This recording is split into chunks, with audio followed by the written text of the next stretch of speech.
Bella, Assalamualaikum warahmatullahi wabarakatuh. Waalaikumsalam warahmatullahi wabarakatuh. Selamat pagi teman-teman semuanya. Pagi. Nah, kami dari kelompok 4 ingin mempresentasikan critical book review kami. Sebelumnya pada teman-teman mohon maaf untuk fokusnya tidak ada karena kantornya lagi tutup. Nah, untuk teman-teman semua silakan buka PPT-nya masing-masing yang sudah saya share di grup. Nah, sebelum kami memulai presentasi kami, ada baiknya kami memperkenalkan diri kami terlebih dahulu. Perkenalkan, saya Adelita Sari sebagai moderator dan pemateri terakhir.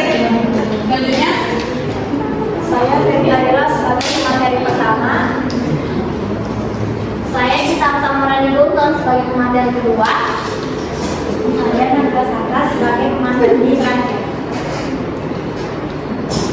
oke. Selanjutnya, saya serahkan kepada Febi Adela untuk menjelaskan materi pertama. Terima kasih. Sebagai pendahuluan, kenapa sih kita harus bikin CBR atau critical book review itu?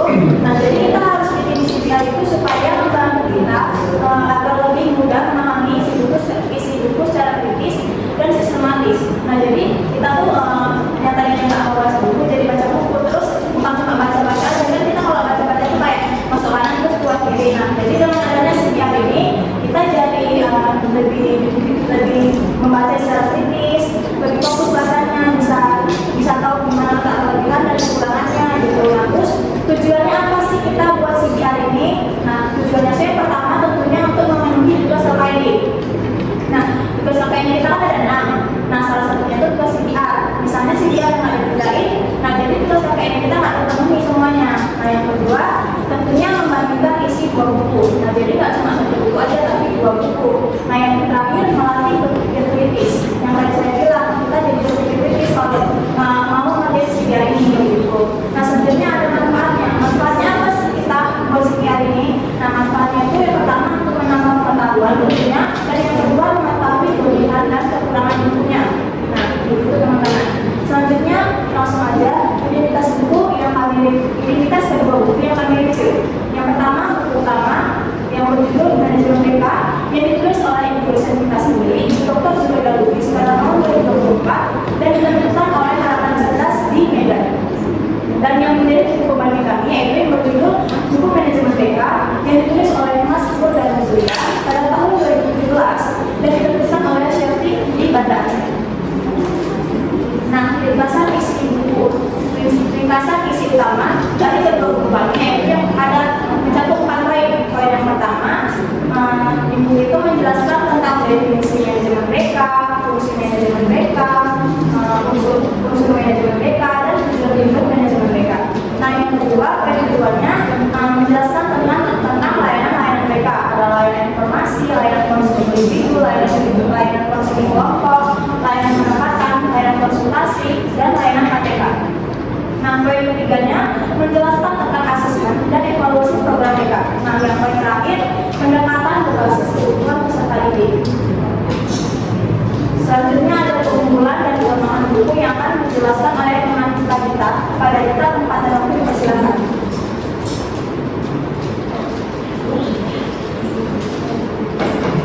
Baik, yang selanjutnya adalah keunggulan dari kedua buku. Yang pertama keterkaitan antar babnya.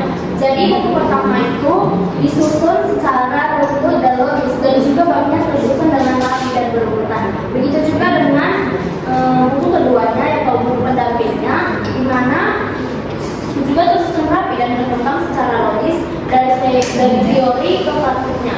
Kemudian ada pemutahiran buku relevan secara umum, menyenggol sedikit teknologi dan juga kolaborasi. Jadi buku utamanya meski memakai pendekatan lama, tapi masih kayak relevan bagi relate zaman sekarang.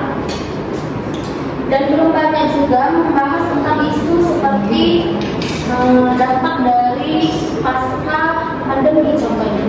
Nah, untuk buku pendampingnya atau buku pembandingnya lebih mengikuti perkembangan zaman meski pembahasan teknologi dan kolaborasinya juga masih terbatas.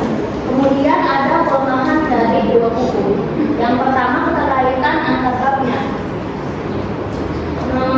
Yang pertama, perbedaan kedalaman pembahasan antar kedua buku. Jadi kedua buku ini memiliki pembahasan yang berbeda. Kemudian keterkaitan antar babnya juga ada beberapa bab yang masih memiliki perbedaan antar materinya. Nah, yang kedua ada penjelasan antar bab, kadang terasa lompat-lompat dan tidak nyambung. Buku utamanya sudah luntur, tapi mungkin terlalu fokus pada struktur lama sehingga kurang fleksibel terhadap pendekatan zaman sekarang atau pendekatan baru. Nah, untuk buku pembandingnya, alur atau babnya kurang nyambung, penjelasan juga terasa seperti lompat-lompat kayak dia pertama menjelaskan manajemen BK di sekolah, kemudian dia langsung lompat ke kayak penerapannya gitu. Nah, yang kemudian ada pemutahiran buku, belum banyak bahas teknologi dan belum pakai sumber yang baru. Jadi buku utama masih memakai beberapa teori lama, seperti teori yang muncul di 2010 dan belum menyentuh isu teknologi atau layanan konseling digital. Nah, untuk buku pembandingnya juga belum bahas teknologi secara mendalam dan tidak pakai referensi terbaru. Segitu untuk kelebihan dan kelemahan dari kedua buku tersebut. Kemudian ada indikasi yang akan dijelaskan oleh pengarang kami, yaitu Nabila Safri.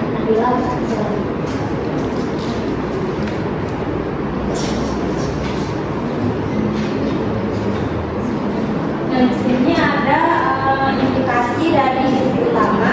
Indikasi dari buku utamanya yaitu buku utama ini memberikan dukungan kuat terhadap manajemen BK yang berbasis kebutuhan siswa serta penggunaan teknologi dalam era sekarang. Sedangkan buku pembanding dalam indikasinya itu hanya untuk dasar-dasar teori manajemen, namun belum mengikuti pengembangan zaman karena tidak banyak membahas asesmen berbasis kebutuhan siswa dan juga penggunaan teknologi bimbingan konseling.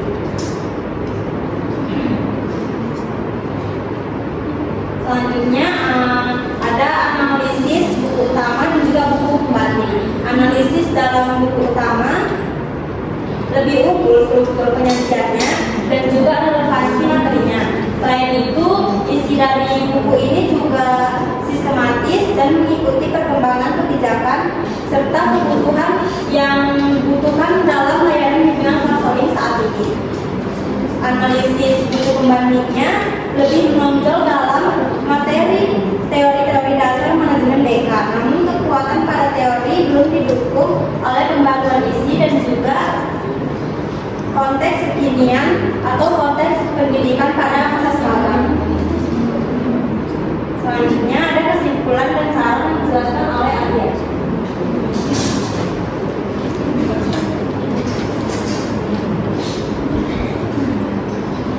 Baiklah, selanjutnya kesimpulan.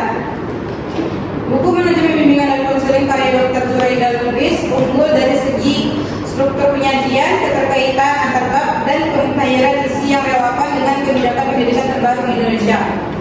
Nah, namun buku ini masih membutuhkan penguatan dari segi penyajian, contoh praktis dan visualisasi teknis. Buku pembanding dari Syarif Banda Aceh meski kuat dalam dasar teori klasik, kurang mengikuti perkembangan pendidikan terkini dan memiliki kelemahan dalam kesinambungan materi yang tepat. Nah, terakhir saran. Kelompok kami menyarankan agar buku utama dalam karya Dr. Zuraida Lubis dilengkapi dengan lebih banyak contoh konkret seperti studi kasus, format administrasi layanan BK, serta langkah-langkah teknis yang aplikatif, agar materi yang disampaikan tidak hanya bersifat teoritis tetapi juga mudah diterapkan di lingkungan sekolah. Untuk buku pembanding,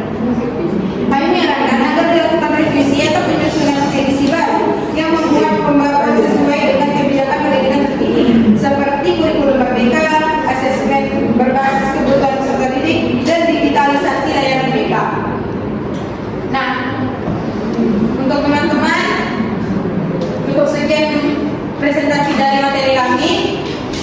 Untuk itu, selanjutnya saya membuka sesi tanya jawab. Pada teman-teman, terkhususnya dari kelompok 1 dan 2, silakan untuk memberikan pertanyaannya. Baiklah, silakan kepada Tessa. Oke, perkenalkan, nama saya Desa Monika Jawa, saya perwakilan dari kelompok 1. Pertanyaannya, mengapa Tuhannya contoh praktis di buku utama jadi kelemahannya menurut kelompok kalian? Terima kasih. Baiklah, mungkin pertanyaan dari Tessa akan dijawab oleh teman saya.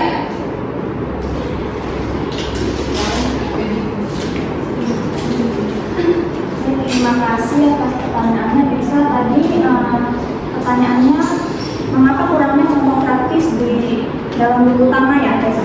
Iya.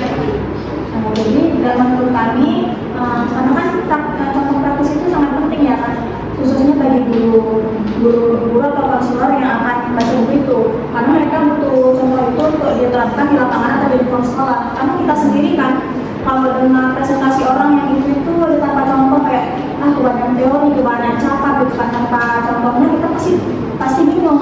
Nah, kita lebih suka kalau langsung dikasih contoh gitu. Nah, sama aja kayak buku utama itu. Jadi kami lebih suka, jadi menurut kami contoh praktis itu sangat penting gitu. Itulah menjadi kelemahan. Apakah jawabannya bisa diterima, Tessa? Oke, jawabannya dapat saya terima. Terima kasih jawabannya. Apakah ada teman-teman yang lain yang ingin menambahkan sekiranya jawaban kami kurang sempurna? Baik, jika tidak ada, saya kembalikan ke moderator. Baiklah, terima kasih. Untuk teman-teman selanjutnya, saya persilakan yang ingin bertanya. Oke, kepada Nurul, saya persilakan. Terima kasih kelompok 4 memberikan saya kesempatan untuk bertanya. Saya Budidaya, perwakilan dari kelompok 2. Pertanyaan saya, kalau seandainya kalian jadi guru BK, buku mana yang bakal kalian pilih dan alasannya karena apa? Sekian, terima kasih. Baik, terima kasih atas pertanyaannya. Selanjutnya akan dijawab oleh teman saya. Kita dipersilakan. Baik, terima kasih atas waktunya. Tadi pertanyaan dari Nurul, kalau jadi guru BK, buku mana yang lebih baik untuk digunakan dan mengapa? Kalau jawaban dari kami, mungkin kalau kami jadi guru BK-nya, kami lebih memilih buku dari Bu Zuraida Lubis, yang mana buku tersebut berjudul Manajemen Bimbingan dan Konseling. Dan itu teori-teori yang ada di dalam buku tersebut lebih relevan untuk kondisi sekolah saat ini dan juga lebih mendukung kurikulum merdeka ke depannya. Dan juga buku tersebut tersusun secara sistematis. Tetapi boleh juga tambahannya dari buku pembanding tadi, kita bisa juga ambil beberapa dasar teori atau teori dasar dari buku pembanding tersebut. Bagaimana menurut apakah jawaban dari kami dapat diterima? Saya terima kasih, jawabannya dapat diterima. Dan untuk teman-teman yang lain, apakah ada yang ingin menambahkan jawaban dari kami? Tidak. Oke, terima kasih. Saya kembali ke moderator. Baiklah teman-teman semua, terima kasih atas perhatiannya. Mungkin cukup sekian materi dari kami. Wassalamualaikum warahmatullahi wabarakatuh.